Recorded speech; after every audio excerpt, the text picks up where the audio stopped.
Hey guys, Zangetsu 134 here, and I'm bringing you a special vlog since both Kamen Rider and DuckTales did not have new episodes this week, and may not have one next week either since Kamen Rider build is on a 2-week hiatus for reasons I'm not entirely sure of. But I think some of it might have to do with them dealing with like the president's visit to Japan, and some other stuff. But anyway. But last night, me and some friends from work went and saw Thor Ragnarok. And I figured I'd do a vlog about that. So I'm going to do a non-spoiler review first. Just, my basic thoughts on it, and maybe talk about the trailers first. But anyway, so I saw Thor Ragnarok, and I'm pretty much going to agree with the critics and everyone else saying it's really good. It's probably the best Thor movie ever made. And I think the Avengers, the first Avengers film was the best Thor movie. Just how I thought it was also the best Hulk movie. This movie is probably the best Thor and Hulk movie.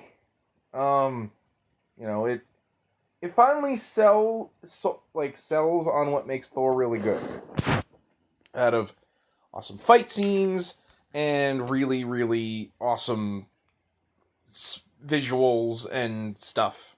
Like, a lot of people say this is 80s metal van or metal album covered the movie, and I kind of agree with that, and that's why I like it. The visuals are really good. It's also really funny. I really enjoyed how much humor there was in this, along with having really dark moments as well. Jeff Goldblum blows everyone out of the water as the Collector. The new characters like the Valkyrie are really good, and all in all, I think it's a really good film. So yeah. All right, I'm gonna move on to the trailers before we get into the spoilers. Just run down what we saw. So the first trailer we got was for Star Wars: The Last Jedi. That looked pretty good. I think this looks a lot better than The Force Awakens. Not that I have anything against Force Awakens. If anyone, I just thought Force Awakens was basically just A New Hope, A New Hope 2, and there's nothing wrong with that. It had some good moments. I personally think The Force Awakens was good when it was trying to be its own thing, and wasn't just doing New Hope stuff that I'd seen in A New Hope. But Last Jedi looks really good. So yeah, I'm looking forward to that. Black Panther trailer looked fantastic. I'm definitely looking forward to Black Panther. That's a movie I cannot wait for. There was a trailer for... Oh,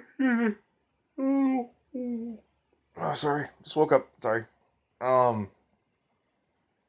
There was a trailer for the Justice League, which looked alright. It looked fine. I'm alright with the Justice League, so, it looked fine. I think that was it. Yeah, that was it. Alright, so, trailers were fine. Alright, I'm gonna get into the spoilers now. And, so if you don't want to watch it, turn the video off now. So I'm gonna go into spoilers, alright? 3, 2, 1...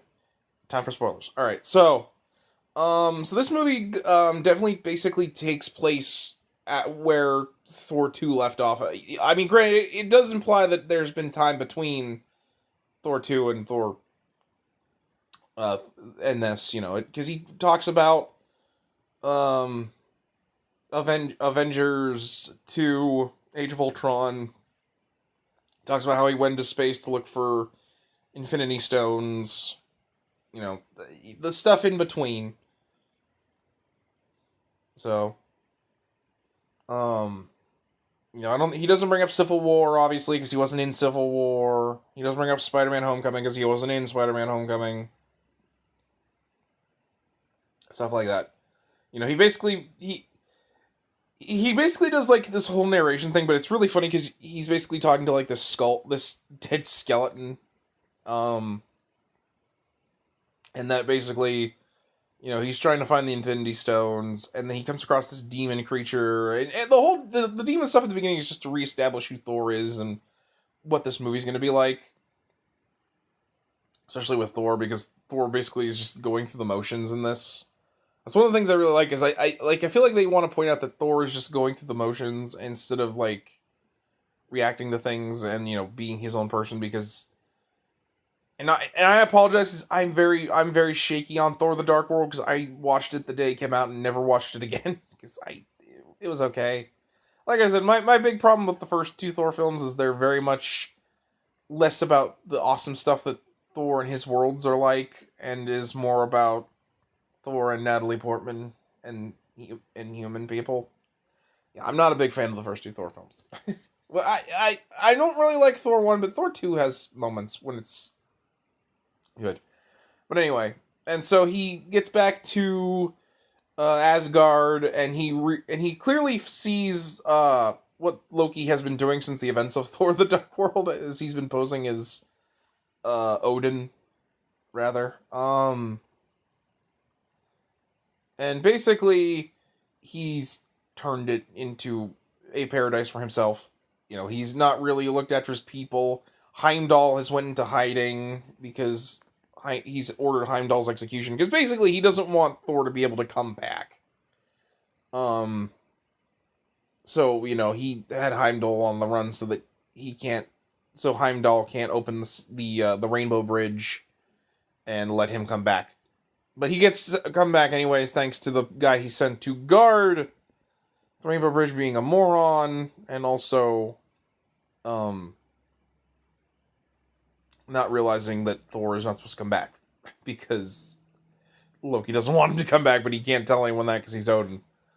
So he comes back, and he quickly figures out that Odin is Loki, which was actually cool, because in the first two films, Thor clearly doesn't ever figure out when Loki is messing with him, which gets annoying after a while. And this clearly shows that Thor has gotten matured and realizes that, Loki will always mess with him. That's kind of a theme that, like, goes throughout the film, is that he loves Loki and wishes Loki would be the person that him and Odin want him to be, but he probably never will. But he loves him anyways, and just accepts it, basically. Their relationship's a lot different than, like, the Marvel comics, where Thor kind of hates Loki because Loki has basically established that he will never forgive. Oh, sorry. That him and Thor basically can never be friends ever again, basically, and other stuff like Loki possessing Sif's body and being Lady Loki for a very long time, which was really weird and messed up. After I found that out, I used to actually find Lady Loki hilarious, because, like, Loki would do that sort of thing, but then I realized it was him possessing his body, and I'm like, ooh, that's kind of squeaky. I thought he was just being a woman for a while. Anyway, so yeah, and then he basically, they had to find where Loki left Odin, which I thought they did a really clever thing here, where basically Loki, says he hid him in a retirement home, but the retirement home is being torn down, and as this happens, Doctor Strange takes them, because Doctor Strange detected Loki, on Earth, and so he brings Thor and Loki. Well, he sends Loki into, like, a time warp, or the Fly of Despair, for that one episode of SpongeBob, where Squidward falls through a portal. Because I assume it's like the Fly of Despair, because he's like, I've been flying for 30 minutes! And he gets really annoyed. But anyway, so he talks to Thor, asking him why he brings Thor to the Sanctum Sanctorum, and he asks Thor, hey, why did you bring Loki to Earth? And he's like, and I really like it because Thor's like, all right, I'm sorry, dude. I need him because I'm looking for Odin. Once we find Odin, I'll take Loki and Odin back to Asgard, and we'll sort things out, and you won't have to deal with it. And Doctor Strange is like, okay, yeah, no, that's fine. I'm down with that. And so they find him, and he's on like he somehow got to like this place in Norway, and uh, and so Odin basically is dying, and Odin basically tells the two that I'm dying, which means that your sister Hela will be released from her seals. Hela being the Norse goddess of death. And he basically says, I'm dying, which means that Hela will come and she will gain power from Asgard and she will start Ragnarok. And that only Thor and Loki working together can bring an end to Ragnarok. And that even if Asgard falls, Asgard is a people, not a place. Which is a recurring theme and the answer to how they defeat Freya. Or Hela, not Freya, Hela. Sorry, Norse fans. I don't know why I said Freya. Hela. Hela. Oh my god, guys, this is hella cool. Sorry, that I had to do at least one South Park joke. Alright. So yeah, and then we get Hela, who is really a cool villain. I really like how, like, she's both kind of funny and also really intimidating because she can just kill whole armies. I like her ability to, like, just summon blades to kill people with. Like, that was a really cool thing for her to do. And I love how, like, she'll only put her helmet on when she's gonna fight. And I love that helmet with just these big pointy things. And basically, she tells Loki and Thor to beat it. And she destroys Thor's hammer like we see in the credits or in the trailers. Basically because she was its first user, and I guess both her and Thor could destroy it. But yeah, and I really didn't mind this because I wanted to see how, it's not the hammer that makes Thor the god of thunder. He is that himself. And so Loki freaks out at seeing that and tells Scourge, his new guardian of the bridge, to bring them back with the Rainbow Bridge. But Thor realizes that's a dumb idea because that means Hela can come to Asgard as well. And basically she does, but as they're fighting their way across the Rainbow Bridge, they both get knocked out of it and end up in, I forget the name of the place, but basically the homeworld of the Collector. And Loki gets there somehow weeks before, thanks to, like, I guess, like, a weird time distortion thing when they got knocked out of the Rainbow Bridges, or the Rainbow Bridge, and into the portals, of the world of the Collector. And so Loki's already, good friends with the Collector because he doesn't want to end up getting executed or killed by the Collector. And Thor is captured by this woman, who we find eventually out is the last of the Valkyries, which I thought was really cool. I know probably a lot of people will be mad she's not blonde. She's not blonde and white, and that she's black. But I really liked her in this. She had a lot of personality, and I loved how she was constantly just drinking, like, which I should have tipped off Thor anyways that she's like a Valkyrie, or she's that like a member of Norse mythology, because she just drinks like an Asgardian. She drinks like Thor, which is weird because in this they kind of make it that Thor doesn't drink a lot.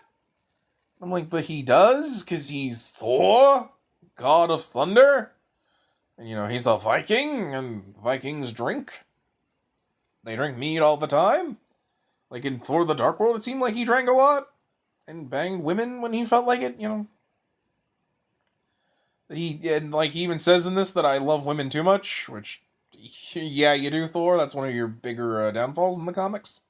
is that you love women, but you usually love the wrong women. Like how you were married to the Enchantress for a while during the original Thor Ragnarok comic. You know, one of your big major villains. But anyway. And so basically he ends up getting drugged to work for the Collector, who is played magnificently by Jeff Goldblum.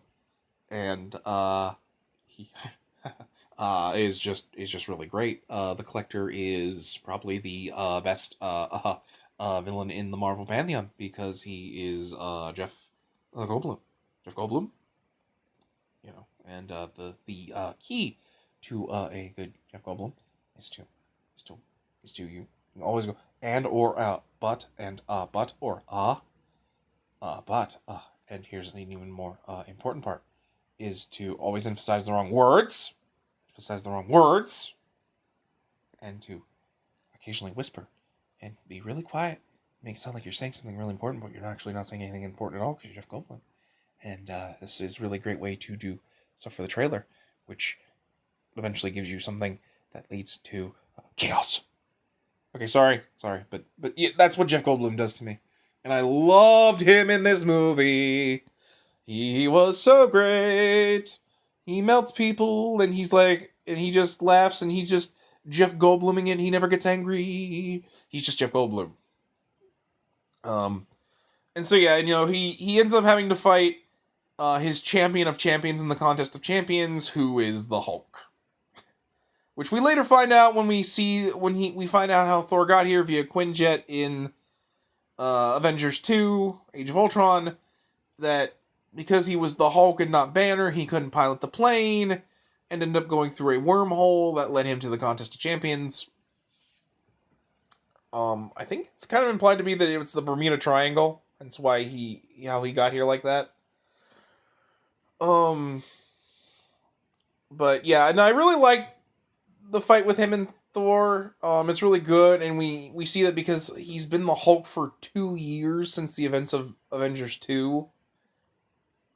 That, like when he does return back to being Banner, he's afraid to become the Hulk again, and that he might not ever be Banner again. Which I find weird that that's what Banner jumps to, because like he says basically it used to be that him and Hulk were both were on the wheel, but like the last 2 years it's been like Banner's been in the trunk. Despite the fact that Valkyrie and him feel like they know each other. And, you know, he later realizes, oh, it's because you knew me as the Hulk. But I don't know. It's kind of weird. But regardless, I liked it. And I liked his interactions with Thor, both as Banner and Hulk. But yeah, no, it's really good. And, you know, eventually they do get away from the Collector and they steal a ship to go through the Devil's Anus. I love how they call the big portal the Devil's Anus. It's just so funny. Oh, there's a lot of it's really, really childishly silly, but I kind of enjoy it because like they're all taking it very seriously, and I think they all don't realize that it is. So it's kind of works for me because Thor is more used to human interaction stuff than anyone else in this movie. So basically, it feels like Thor is just, you know, dealing with it as both an Asgardian and as, like, a human. Like, when they do the Stan Lee cameo, and Stan Lee cuts Thor's hair, and Thor's like, I am the god of thunder! Do not touch my hair! And he pulls out this big machine, and it's gonna start buzzing, and Thor becomes this very small little boy. He's like, please, kind sir, do not cut my hair! No! I do love that was, like, Thor's biggest complaint. He didn't care that he was stuck here. He just didn't want his hair getting cut. So yeah, eventually they get back, and them and the remaining Asgardians fight against Freya, I did it again, against Hela. Freya is their mother. I don't know why I keep doing that. I'm sorry. They fight against Hela and her army of undead. And Hulk gets to fight her giant wolf, which is awesome. And they all fight on the Rainbow Bridge. And Thor talks to his dad, because a couple of times throughout the movie, like, he would suddenly be able to just draw the lightning, because he would get visions of Odin, and then, like, he would be able to summon lightning from his body, or call down the thunder from, like, clouds. Which I think is supposed to be a reference to the Odin Force from the comics when Odin dies during Ragnarok, and Thor absorbs the Odin Force to make him even more powerful. But I think in this, it's just supposed to imply that that's Thor's power in general, which is fine with me. And I say that because, like, Hela cuts one of his eyes out and makes him look like Odin, which, again, is to further portray that, you know, Thor would eventually one day become the king of Asgard, which, as he does here. He even gets the eye patch. But yeah, he fights, and so he and the rest of the Asgardians, along with Loki and his fellow gladiators from the Contest of Champions, who steal a ship and go to Asgard at the behest of Loki. Which was awesome, because there's, like, this rock guy that Thor meets in there, who's voiced by Carl Urban, which I didn't know until, like, the very end he was Carl Urban. He and them all help to fight against the undead army. And Thor brings out his thunder, which is awesome, because he does like the Raiden, like, flying like across the screen thing that he does, and, like, creates, like, thunder as he goes. But yeah, and so they defeat Hela, and they realize, but, like, she keeps getting back up until he realizes that the only way to stop her is to actually destroy Asgard, the place. So they have to resurrect the fire demon by putting his helmet in the eternal fire that Odin has, which they send Loki to do, and he sees the actual Tesseract, which means that, yes, Loki has the Tesseract again. Of course he does. And so yeah, they have to watch Asgard fall, but they are all on a spaceship.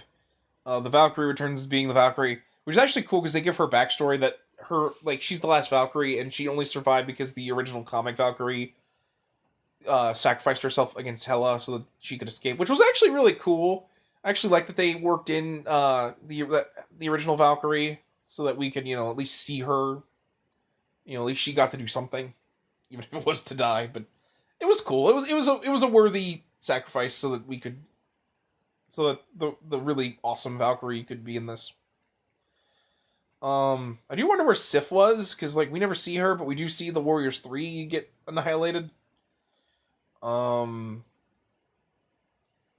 yeah, and so basically the movie ends with Thor becoming the leader of Asgard, and their ship being set upon by Thanos, because he wants the Tesseract, which I'm pretty sure is an Infinity Stone. But anyway, and so that was Thor Ragnarok. It was really good. It was really fun. Like I said, there's a lot of good humor, a lot of good action. The fight between Thor and Hulk is great. And all in all, it was just a fun movie.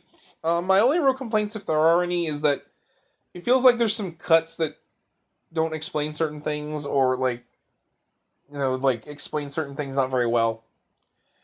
But otherwise, yeah, I really liked it. It was really good, and I'm looking forward to the next movies when they come out, especially Black Panther. That looks really, really good. So yeah, guys, that's my review of Thor Ragnarok. Let me know what you thought in the comments below, and I will catch you guys later. Until then, see ya. Bye.